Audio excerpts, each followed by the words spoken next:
Not like this. Hello and welcome to another marvelous video. I'm your host Will, and in the wide world of Westeros, there are many stories to tell. And in the year 2026, we're going to get more stories, more than just dragons and winter is coming. So sit back, relax, and let's dive on into what we're getting in the year 2026. Let's get to it. Charged me to be a good knight, to defend the weak and the innocent. In all honesty, I am loving how 2026 is turning out to be. Almost every genre and every franchise is getting multiple movies and TV shows, be it the Monsterverse, DCU, or MCU. Then there are so many independent IPs, and it seems like HBO does not want to be far behind. Apart from A Knight of the Seven Kingdoms and the third season of House of the Dragon, there's plenty of other Game of Thrones installments in the works. And honestly, I don't want to waste a lot of time in the intro or the like and subscribe request. So let me just cut to the chase and explore every Game of Thrones spin-off coming in 2026 and beyond. Let's begin. Brave. Be just. A Knight of the Seven Kingdoms, January 18, 2026. A Knight of the Seven Kingdoms is almost here. And if you've missed Westeros, but not the emotional exhaustion that comes with dragons and prophecy, this one might be your thing. The new HBO series adapts George R.R. Martin's Dunk and Egg novellas and takes us to a very different corner of the Seven Kingdoms, set about 100 years before Game of Thrones and roughly 200 years after House of the Dragon. The Targaryens still sit on the Iron Throne, but the dragons are gone, which only means that the story will have to win hearts the old-fashioned way. And a part of me is glad about it, cause, you know, finally there will be a Game of Thrones show that does not depend on dragons to succeed. I mean, the politics of Game of Thrones is already pretty darn good in its own right. The show follows Sir Duncan the Tall, better known as Dunk, played by Peter Claffey, and his squire, Egg, played by Dexter Sol Ansel. Dunk is a hedge knight with a lot of ambition, very few resources, and a knack for getting into trouble without meaning to. Egg, on the other hand, is a sharp and stubborn little kid who hides his royal lineage through his shaved head. Their relationship is what constitutes the crux of the series, and the trailers make it clear that this is a character-first story, with humor doing a lot of the heavy lifting. And cause of all that humor, the tone naturally feels lighter than what most people associate with Westeros. The final trailer leans into that, and shows how Dunk is struggling to establish himself, how he takes on Egg as a squire, and accidentally offends the wrong prince of the Targaryen family. Yes, there is still danger, and yes, powerful people still hold grudges. But the show seems far more interested in awkward conversations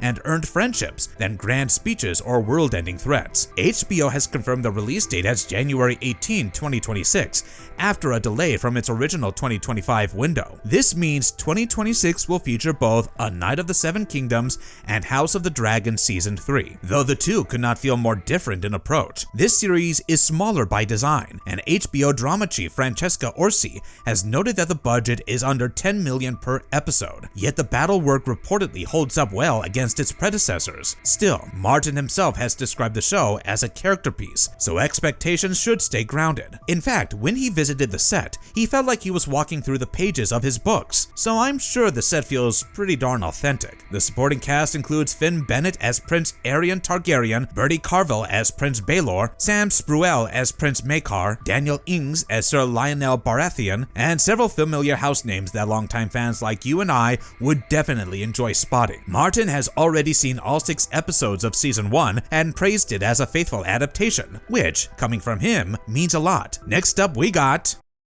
House of the Dragon Season 3, Summer of 2026. House of the Dragon Season 3 is officially happening. I mean, we knew that for a while now, but the interesting part is that even Season 4 is confirmed. But for now, let's talk about the third season that's gonna release this summer. So at this point, House of the Dragon is simply not about if things would or could go bad. I mean, push has already come to shove with the Targaryen family's civil war and all that, so the question is, how much worse can things get from here? HBO greenlit the third season on June 13th, 2024, barely days before Season 2 even aired, which tells you everything about the network's confidence. By March 2025, production was already underway, and the people behind the show were not shy about calling their shot. Francesca Orsi praised Season 2 for its scale and emotional weight, and made it clear that Season 3 would not pull its punches, nor its city-burning dragonfire. Season 2 did a good job laying the groundwork for the Targaryen civil war, and splitting the house into the greens and blacks. Season 3 is where the fire spreads. HBO boss Casey Bloys has said the season should arrive in summer 2026, likely just outside the Emmy eligibility window, which tracks with the show's previous release gaps. Ryan Condal also confirmed that work on season 3 began before the official renewal, with the endgame already in mind. The plan, according to him, is not to rush, but also not to drag this story past its natural breaking point. Story-wise, season 3 looks ready to pivot from preparation to a super major and full-scale conflict between the two factions of the Great House. The season 2 finale pointed the swords and lances of multiple forces toward Harrenhal, which rarely ends well for anyone involved. The Greens now have the Lannisters, the Hightowers, Darren with Tessarion, and the Triarchy fleet. The Blacks counter with at least 6 dragons, Stark support, and the Velaryon navy, with a possible 7th dragon if Rhaena succeeds. There are still several threads left deliberately loose. For instance, Alicent's offered to Rhaenyra, which could hand her King's Landing and Aegon's life. Aegon himself escapes towards Braavos with Larys Strong. Otto Hightower's imprisonment is still unresolved, which does not bode well for stability. Condal has described season 3 as the point where the war becomes total, and the cast agrees that power will shift quickly and very decisively. Most of the principal cast return though, along with several new additions confirmed in early 2025, including Ormond Hightower and important northern men and women. While HBO has not made it official, Condal has stated that the series is likely structured for 4 seasons, not 5, which suggests season 3 will do much of the heavy lifting before the endgame, where Lord Stark will try to bring a certain balance to the realm. Aegon's Conquest, to be cast. The importance of the name Aegon can never be overstated in the Game of Thrones timeline, and that weight, that power that the name holds, comes from one man above all others, Aegon the Conqueror. Long before the Iron Throne became an object of obsession, Aegon arrived from Valyria with dragons, ambition, and a very clear plan to take over the entirety of Westeros and unite the 7 kingdoms. And although he could only unite 6 kingdoms, he did what no other man had done before.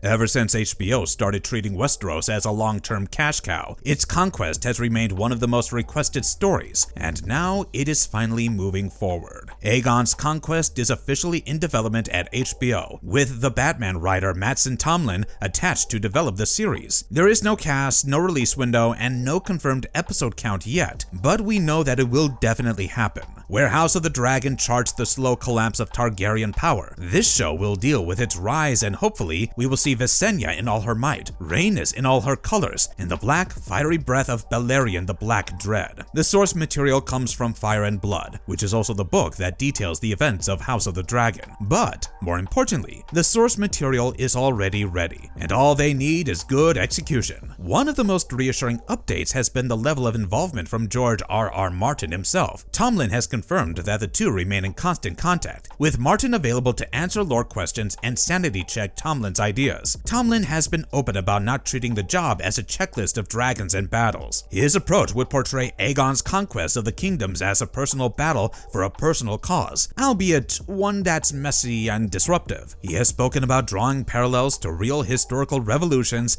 and how power can improve lives for some while tearing families apart for others. Dragons will still arrive, but they will not be the only point of interest. Development on the project began in April 2023, and for a while, it seems stuck in the same void where other spin-offs like Jon Snow and Fleabottom have lived for so long. Unlike those, Aegon's Conquest survived the pruning. As of early 2024, the project remained in early development, with Tomlin focused on writing the pilot. Story-wise, the show will be set roughly over a century before House of the Dragon, and would follow Aegon I and his sister wives, Rhaenys and Visenya, in their conquest to unite the 7 kingdoms through a brutal campaign of fire and fear.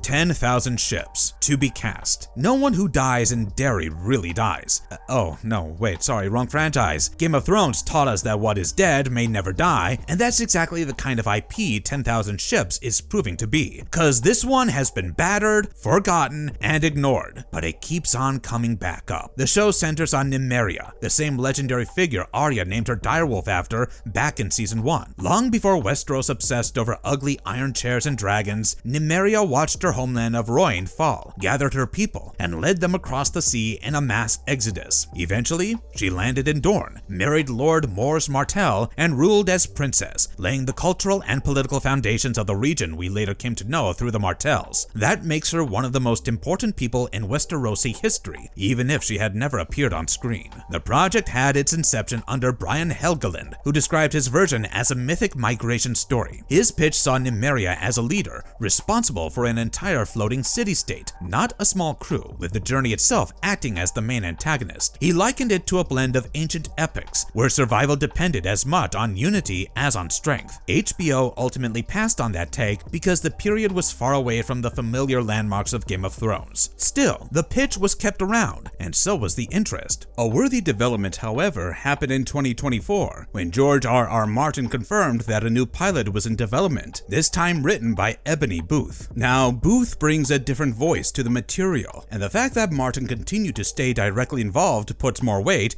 as well as seriousness, into the show. The premise is Nymeria leading her displaced people across a dangerous world in search of a home, with everything threatening to fracture along the way. What changes now is perspective, tone, and how the story speaks to the broader Game of Thrones mythos. What draws me to 10,000 Ships is how different it feels without abandoning the soul of the franchise. There are no Iron Thrones to chase, no dynasties at their peak or in collapse. This is about survival, leadership, and the cost of keeping a people together when everything familiar is gone. And it basically also reframes Dorne not as a rebellious outlier, but the product of resilience and choice.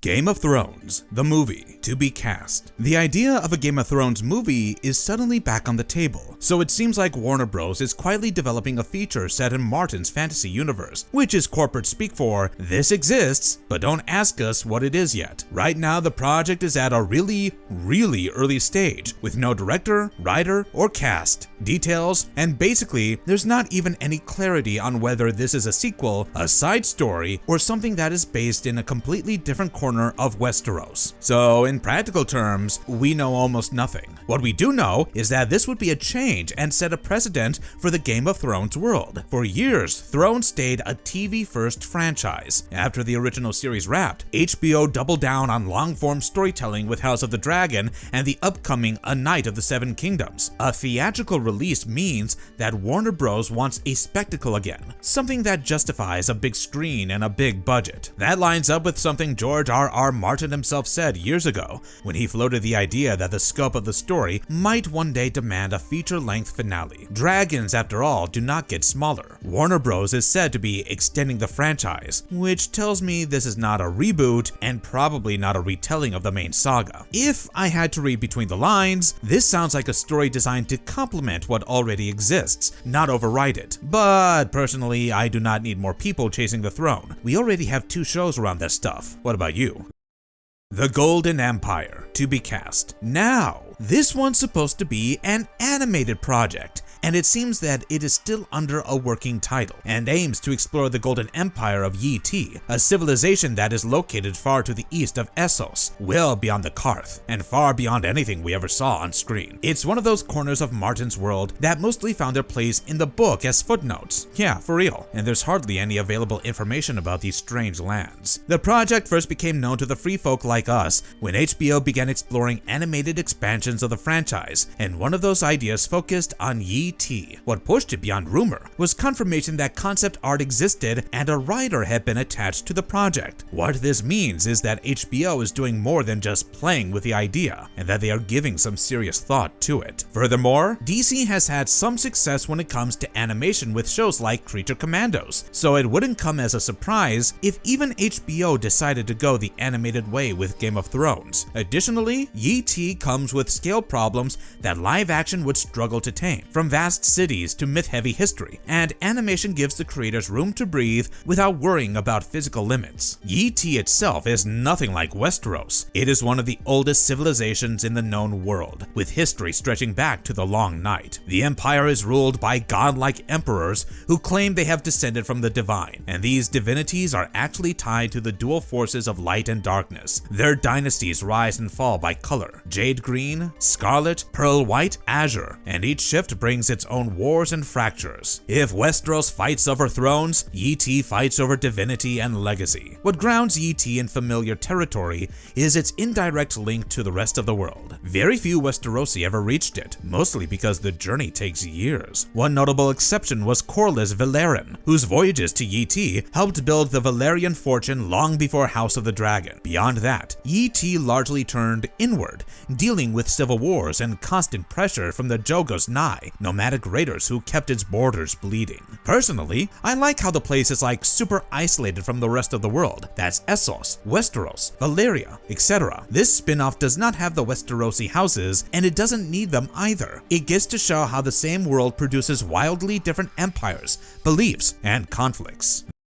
The Sea Snake, The Nine Voyages, to be cast. If you ask me, out of all of the upcoming and planned shows from HBO based in Westeros and beyond, the most logical one seems to be The Nine Voyages about the Sea Snake, aka Corlys Velaryon. Velaryon was already one of the most interesting people in House of the Dragon, but this Corlys was already in his prime. He was wealthy, respected, and already a legend in Westeros, but the planned HBO show would tell us exactly how he earned this rather esteemed reputation in the first place. The premise is straightforward enough. Nine Voyages follows a much younger Corlys as he sails the known world aboard his ship, the Sea Snake. These journeys are the reason the Valyrian house became obscenely rich and politically untouchable. He traveled farther than most Westerosi ever dared, and moved between Driftmark, Lys, Volantis, Karth, and Basilisk Isles, and ports that barely exist on Westerosi maps. For instance, the Golden Empire of Yi Ti. That experience turned him into the Sea Snake long before dragons or civil wars entered his life.